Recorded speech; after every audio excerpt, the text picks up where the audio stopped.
स्वागत है पंचऋषि क्लासेस के इस ऑनलाइन प्लेटफॉर्म पर। हम लोग लेखपाल भर्ती परीक्षा की लगातार तैयारी कर रहे हैं और उसी क्रम में आज हम लोग बात करेंगे सिखों के बारे में, सिख धर्म के बारे में, उनके गुरुओं के बारे में और किस गुरु ने किस वक्त क्या कार्य किया उस संदर्भ में हम लोग बात करेंगे। तो मेरे साथ साथ आप लोग लिखेंगे भी, मेरे साथ साथ आप लोग करते हुए भी चलेंगे। हम बात करते हैं सिखों की। सिख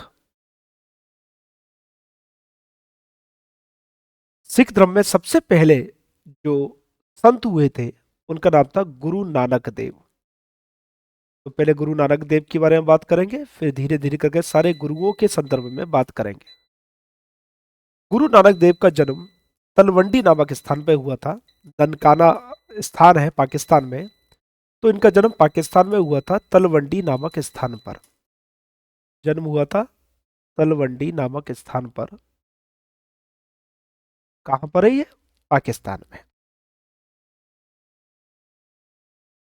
तो पाकिस्तान में इनका जन्म हुआ था, वर्तमान के पाकिस्तान में।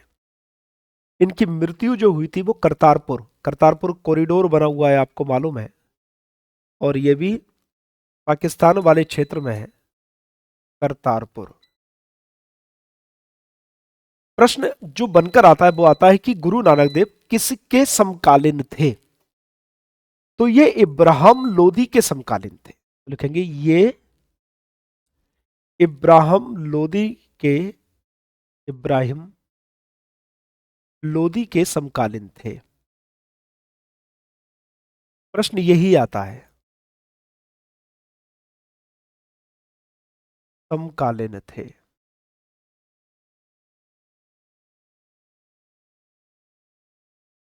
इब्राहिम लोदी के समकालीन थे। इनके बाद जिन गुरु का नंबर आता है वो गुरु अंगद देव है। गुरु अंगद गुरु अंगद की बात करेंगे। अंगद का जो मूल नाम था वो लेहना था। मूल नाम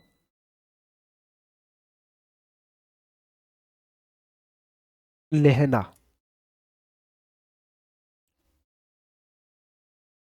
इन्होंने गुरुमुखी जो कि इनकी लिपि है उसका आविष्कार किया था।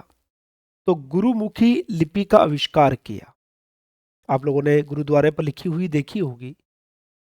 गुरुमुखी लिपि का आविष्कार किया।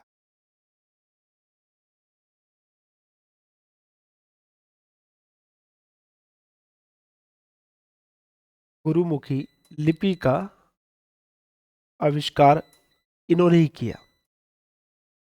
गुरु नानक देव ने लंगर व्यवस्था शुरू की थी गुरुद्वारा वगैरह में, फ्री का भोजन। जिन लोगों पर भोजन की उपलब्धता नहीं होती है तो उस व्यवस्था को कहा जाता है उनको भोजन उपलब्ध कराना, लंगर। तो गुरु नानक देव ने शुरू की थी लेकिन स्थायी नहीं हो पा रही थी, तो उसको नियमित रूप से करने का काम किया गुरु अंगद ने। तो अ, नानक जी द्वारा नानक जी स्थापित द्वारा स्थापित लंगर व्यवस्था को लंगर व्यवस्था को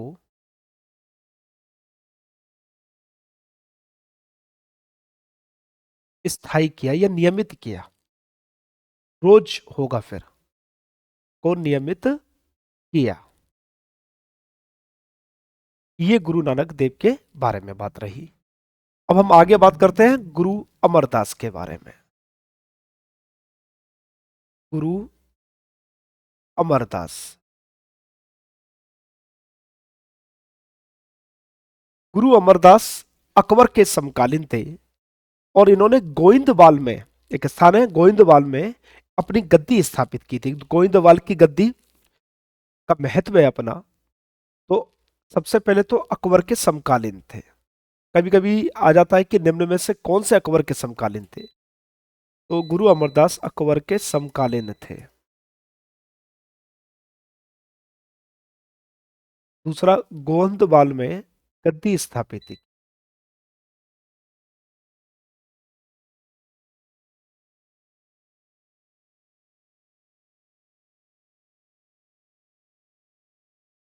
में गद्दी स्थापित की।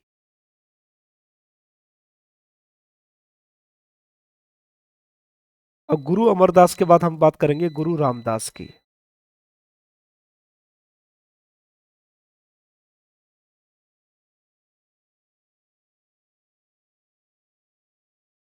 गुरु रामदास भी अकबर के समकालीन थे। अकबर के समकालीन।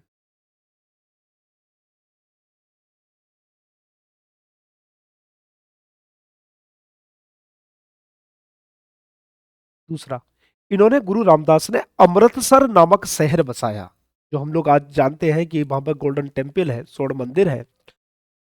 तो वो अमृतसर नामक शहर गुरु रामदास ने ही बसाया था। अमृतसर नामक शहर बसाया।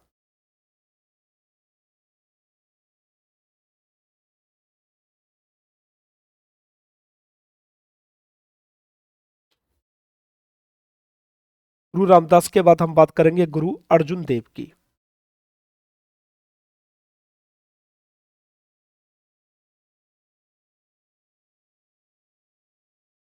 गुरु अर्जुन देव की। गुरु अर्जुन देव ने 1589 में 1589 में स्वर्ण मंदिर का निर्माण करवाया। जो स्वर्ण मंदिर है, गोल्डन टेम्पल, उसका निर्माण 1589 में गुरु अर्जुन देव ने करवाया। तो स्वर्ण मंदिर का निर्माण करवाया। स्वर्ण मंदिर का निर्माण कराया। स्वर्ण मंदिर का निर्माण करवाया। 1604 में इन्होंने आदि ग्रंथ की रचना की। 1604 में आदि ग्रंथ की रचना की। आदि ग्रंथ की रचना की। आदि ग्रंथ की रचना। इन्होंने दो नगर भी बनाए थे, तरन तारन और करतारपुर। वो करतारपुर जहां गुरु नानक देव जी की मृत्यु हुई थी। तो तरन तारन तथा करतारपुर नगर बसाए। तरन तारन तथा करतारपुर नगर बसाए। करतारपुर नगर बसाए। तरन तारन तथा करतारपुर नगर बसाए। इसके अलावा इन्होंने एक आध्यात्मिक कर लगाया जिसका नाम दिया गया मसनद। ठीक है, तो इनके बारे में लिखेंगे, आध्यात्मिक कर लगाया। आध्यात्मिक कर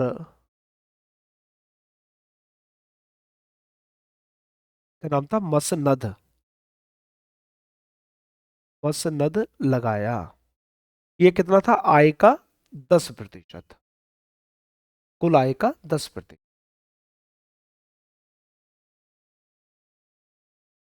कुल आय का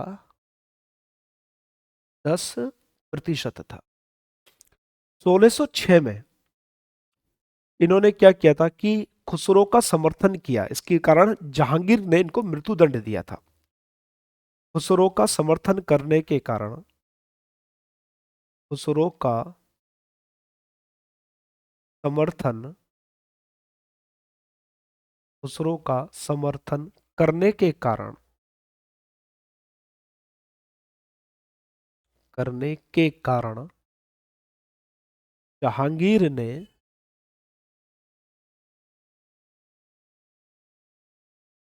जहांगीर ने मृत्यु दंड दिया।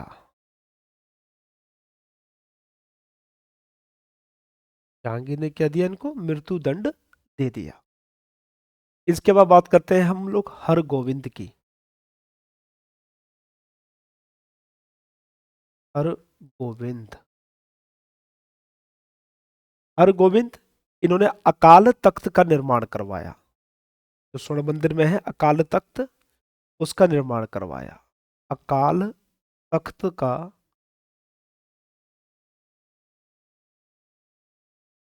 निर्माण करवाया। अकाल तख्त का निर्माण करवाया। इसके अलावा इन्होंने एक महत्वपूर्ण कार्य किया, इन्होंने सिखों को सैनिक शिक्षा प्रदान करनी शुरू की और उनको लड़ाकू जाति के रूप में परिवर्तित किया, जो सबसे महत्वपूर्ण काम था। सिखों को सिखों को सैनिक शिक्षा प्रदान कर सैनिक शिक्षा प्रदान कर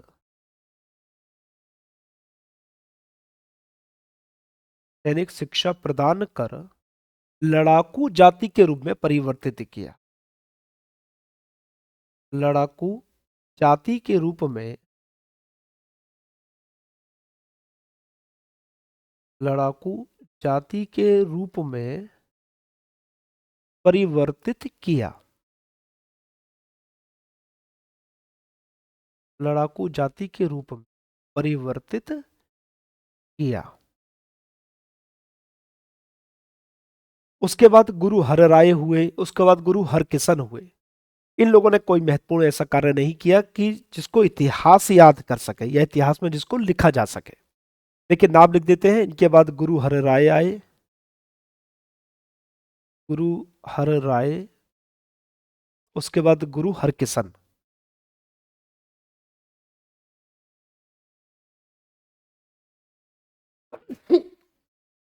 सॉरी, गुरु हरकिशन आए। इन लोगों का कोई ऐसे विशेष योगदान नहीं रहा। उसके बाद आए गुरु तेग बहादुर। गुरु तेग बहादुर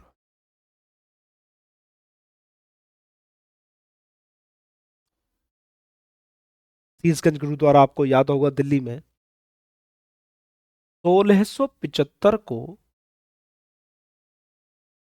औरंगजेब ने इनको दिल्ली बुलाया और वहां पर इनकी हत्या कर दी गई।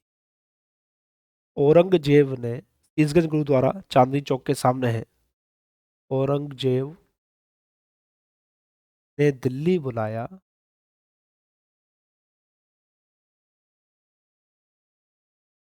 दिल्ली बुलाया और हत्या, और इनकी क्या कर दी गई? हत्या कर दी गई। अब बात करते हैं गुरु गोविंद सिंह की। इनके बाद इनके पुत्र थे गुरु गोविंद सिंह।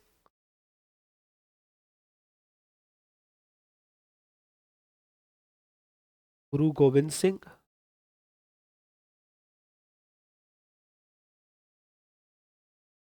ये 10वें गुरु थे और अंतिम गुरु थे। 10वें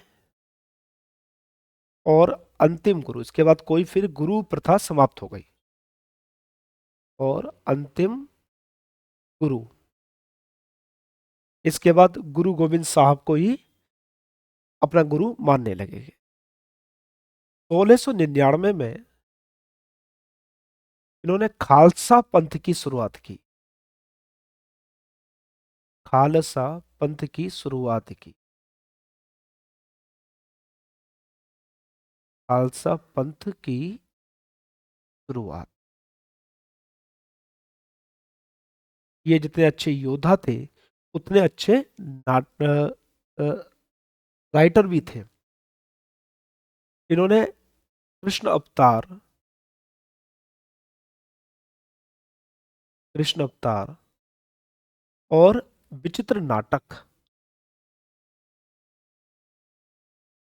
विचित्र नाटक जो कि इनकी आत्मकथा है,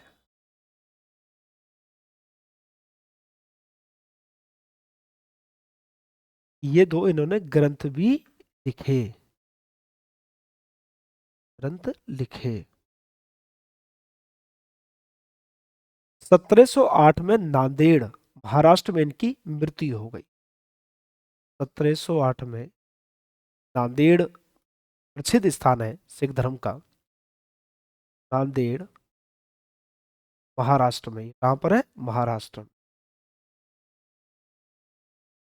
नांदेड़ महाराष्ट्र में मृत्यु